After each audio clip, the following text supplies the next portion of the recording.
Hey, old friends! It feels like it's been such a long time since I've sat here doing a little couch session in my actual home talking to you all about money, and I am so excited.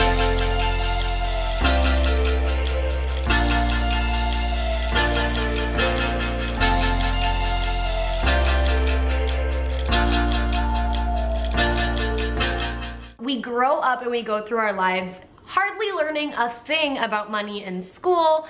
Sometimes our parents fail to teach us these necessary lessons for becoming an adult. And we also hear a lot of totally false things about money and believe them. Hey there, it's Tess. This is Wonder Wealthy, and today I am sharing the 9 money lies or money myths that you have been telling yourself. I see these myths come up all the time and I am ready to debunk them. So buckle your seatbelts because we are diving in and some of them may upset you. I'm sorry. All right, money myth number 1 is that credit cards are evil. Now, if you are one of the Dave Ramseyites, I don't know if that's a thing, but we're gonna call it a thing, then you'll probably hear his message to avoid credit cards. And let me preface this with saying, if you have a spending problem, if you can't handle yourself around credit cards, if you think that credit cards are free money, then yes, credit cards are evil for you. However, if you are very good with managing your money and paying off your credit card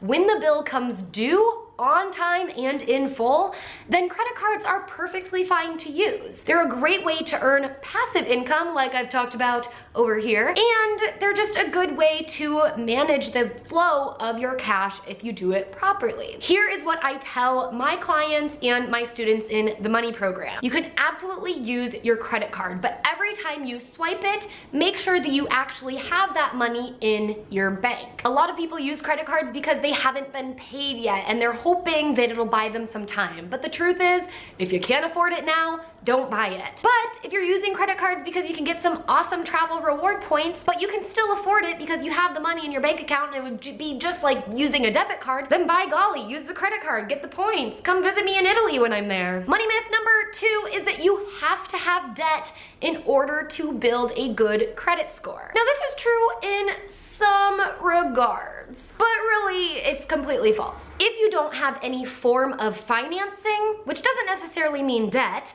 but a form of financing, then yes, you will be a credit ghost. However, if you get yourself a credit card, I should actually have a credit card in my hand, you can use this, pay it off on time and in full, but the credit bureaus will see that you're still a smart and responsible financial citizen because they've issued you a card, they're giving you an amount of credit to use, you use it, but you don't go into debt and add interest onto that debt. So in a way, it is debt because you have a balance on your statement. However, you do not carry the balance, which we're gonna talk about in like 2 seconds. You do not carry the balance and pay interest on that balance because you pay it off on time and in full. By doing this, by putting a balance on your credit card but paying it off when it's due, you can actually show the credit bureaus that you are responsible and they will start building you bit by bit a credit score and a credit report for yourself to rely on when you go apply for future financing for things like business loans and mortgages that might be more savvy to go into debt for. Maybe.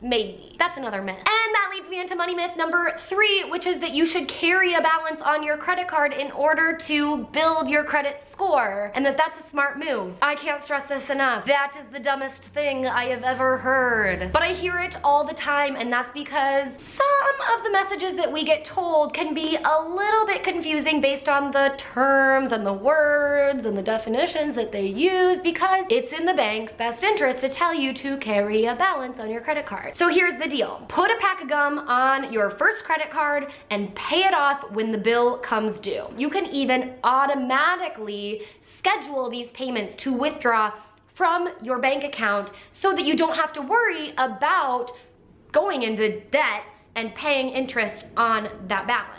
Moral of the story for myths 2 and 3 is that you can build a good credit score with a credit card. You open up a credit card, you put a very small charge on it, like a pack of gum every month, or maybe it's even your Netflix subscription, and you have it automatically withdraw that amount when the balance comes due or the bill comes due for you to pay it. It will automatically draw it from your bank account assuming you have enough money in your bank account to cover a Netflix subscription, and you will always be a responsible financial citizen because you're making your payments on time and in full. All right, enough of that, let's move on. Money myth number 4 is that you have to buy a house in order to be considered a proper, mature, responsible adult. The truth is, and I've said this before, you absolutely don't have to buy a home. It's not even necessarily the best investment for you. And so it's really time to sit down and think about why you feel pressured to buy a home. Many Americans believe that they have to buy a home because they don't know why. It's the American dream, I guess. But to be honest, in this day and age, with the millennial generation being way more mobile than other generations, we're probably gonna be moving a lot, not really digging any serious roots, and therefore,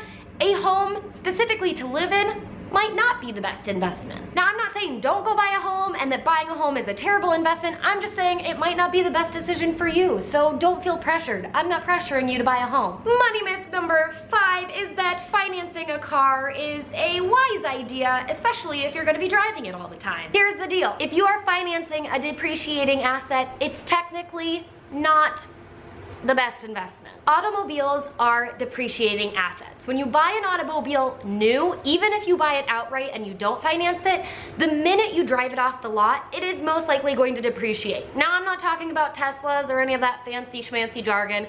I'm talking about your basic automobile that you go and buy, and you want to buy it brand new, even if it's a BMW, and you drive it off the lot, and all of a sudden it's worth much less than what you bought it for. That is the worst investment in my mind. Yeah, sure, you might invest in the stock market and the stock market crashes, but at least it has the opportunity to appreciate and get its value back. With an automobile, you're pretty much out of luck. And for all of you automobile collectors and repair people and whatever it is, I'm not talking about you. I'm talking about the average human being who goes and finances a new car and then can't keep up with their car payments. I feel lucky because I grew up in a family who consistently bought new-ish cars or gently used cars, but we always bought used cars, and thus it didn't come with the new car price tag. Financing an automobile is going to mean not only are you overpaying for it because right when you drive it off the lot, it's going to depreciate in value, but also that you're overpaying for it because you're going to be paying interest, so you're going to be paying additional money on top of the actual cost of the car that immediately depreciates. It just doesn't make sense. Money myth number 6 is that you have to be debt-free and have a lot of money saved up in order to start investing. Now, back in the day, it did take a lot of money to invest because usually you had to go through a broker, and a broker required you to have a certain amount of minimum money that you would be able to invest. Nowadays, you can invest with just $5. It's so cheap to start investing, and although you might have some priorities of becoming debt-free or saving up an emergency savings account, which I totally recommend, you can also start becoming an investor just to give it a go and just to get your confidence up a little higher. There are awesome robo-advisor companies out there that are providing the capabilities to start investing to people like me and you and all of us. And you don't need that much money to start investing. You can open up an account, it's super easy, and they're gonna look at your risk profile, your age, and your goals when you need the money and determine where they're going to invest your money for you. So all you have to do is link your bank account and say, hey, here's my $5 or 10 or 100 or 1,000 or however much you want to invest, but I'm telling you, you can get started today. Even if you're making your regular debt payments or you're saving for emergencies, but you can invest for the future too. So might as well kill all 3 birds with 1 stone. Money myth number 7 is that you have to pick winners and know when to sell and know when to buy before you start investing. AKA, you have to have all of the information in the world and be super smart and be super prepared before you let yourself invest. Now, this is kind of a personal problem for all of us. We want to be equipped with all the information and make sure we totally understand everything and know everything before we invest our money in anything, especially the stock market, because it's the most complex and confusing thing that we never learn about in school. Here's the truth. If you're investing in individual stocks, that's fine, but that better be money that is hobby money, to say.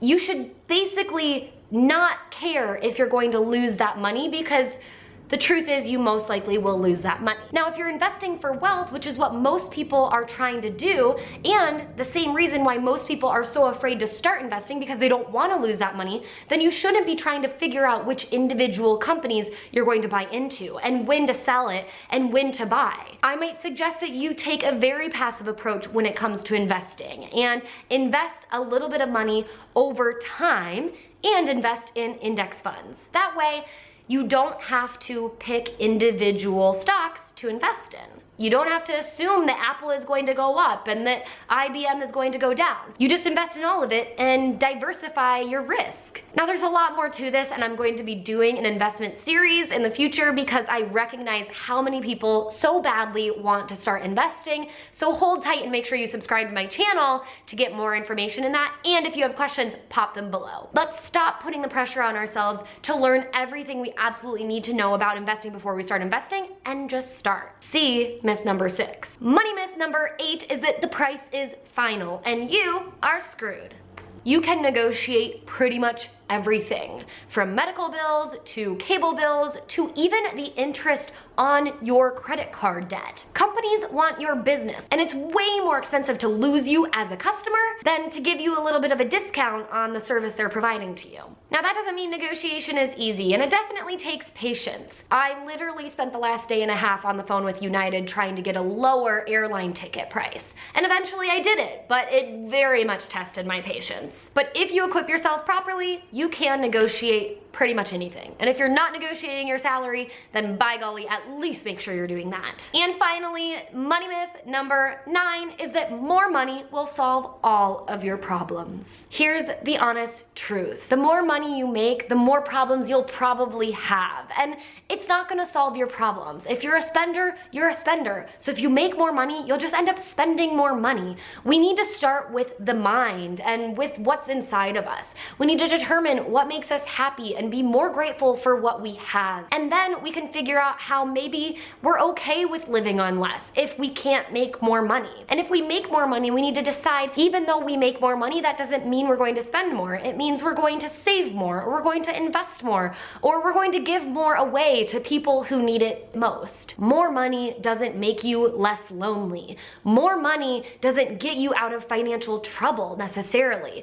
More money doesn't make you happier. What makes us happy is what's inside. The way we spend money starts with our mind and the way we feel about ourselves. And it's time that we stop assuming that money can solve all of our problems, because at the end of the day, what can solve all of our problems is us. Sometimes making more money is great. It means an extra vacation or a better TV or whatever it is that you really prioritize and love. But sometimes we can afford that with the money that we make. We just don't realize it. We need to take a better look at our financial situation. Financial management is not scary. The lack of financial understanding and literacy and knowledge is scary. So get educated, come back to my channel, and get equipped with the financial knowledge that you need. And if you're even more interested, then come join the Wealthy Wanderers private Facebook community. You can go to wanderwealthy.com/FB to join the community on Facebook, or there's also an option to just get on my email list if you like to get a little bit of a love note in your inbox each week. If you like this video, give it a thumbs up. Comment below on what questions you had with money and the money myths that you somehow have come to believe. We all have them. Don't forget to subscribe to my channel. I've probably mentioned this 100 times already, but I want you to come back for more, and I want to see you each and every week. Until I see you next time, wherever that might be, I hope you wander wealthy.